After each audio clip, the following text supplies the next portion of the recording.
Today we're in Proverbs chapter 5, and we're going to look at verses 21 through 23. And Proverbs says, "For the ways of a man are before the eyes of the Lord, and he pondereth all his goings. His own iniquities shall take the wicked himself, and he shall be holden with the cords of his sins. He shall die without instruction, and in the greatness of his folly he shall go astray." You know, this chapter is primarily concerned with the strange woman. You know, the strange woman in Proverbs is the one that, you know, tries to lead that righteous man down the wrong path. You know, it doesn't matter. It doesn't matter who you are, man, woman. You know, it's sexual temptations are all a struggle for all of us. It doesn't matter who you are, and you know you could flip this, and you could flip this. You could put the man in for the woman. It basically it'd apply. I mean, like the idea is that you stay away from sexual temptation. Well, 21, he says, "The ways of the man are before the eyes of the Lord, and he pondereth all his goings." You know, verses 15 through 21, he's talking about how you know that you should stick with what God has given to you. You know, up until that time, he's talking about the strange woman and the things that you need to be wary of. But 15 through 21, he's talking about you know, you need to stick with your own things. You need to stick with what God's giving you. Men, if you have a wife, you need to focus on her and her alone. You need to leave the computer alone. You need to leave other women alone.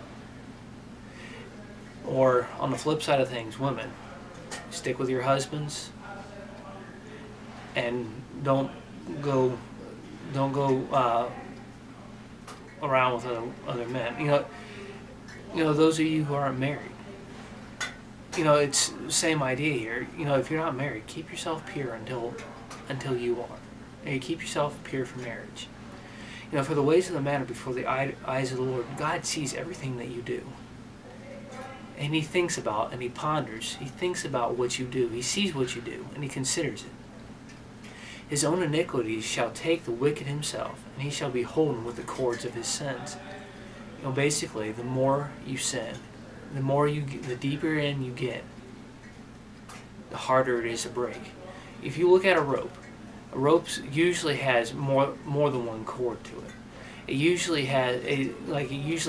usually a lot of smaller cords wound together to build strings, so that way it's not broken. Like if you're trying to pull something or use it to climb up something, it's made for strength, so that way it doesn't break.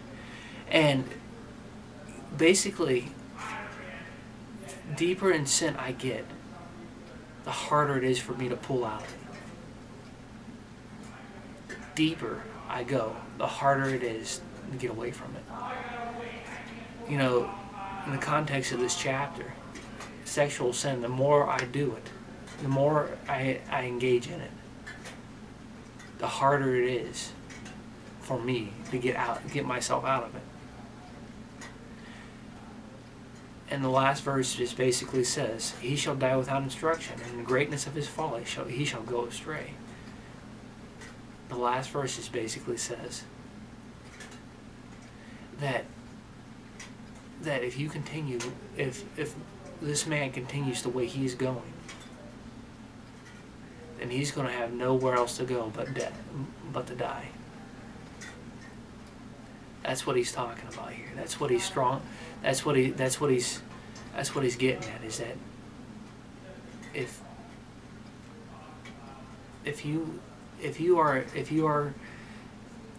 you are involved in some sort of sin, you know, whether it's sexually or not, consider this: God sees everything that you do. He knows what you're doing. He sees it. He knows the thoughts of your mind, and he knows that if you don't change, that if you're involved in sin, you don't change your ways, that it'll be harder and harder the next time to get away from it. And that eventually you'll be like this man here, that ignored the instruction. Just remember,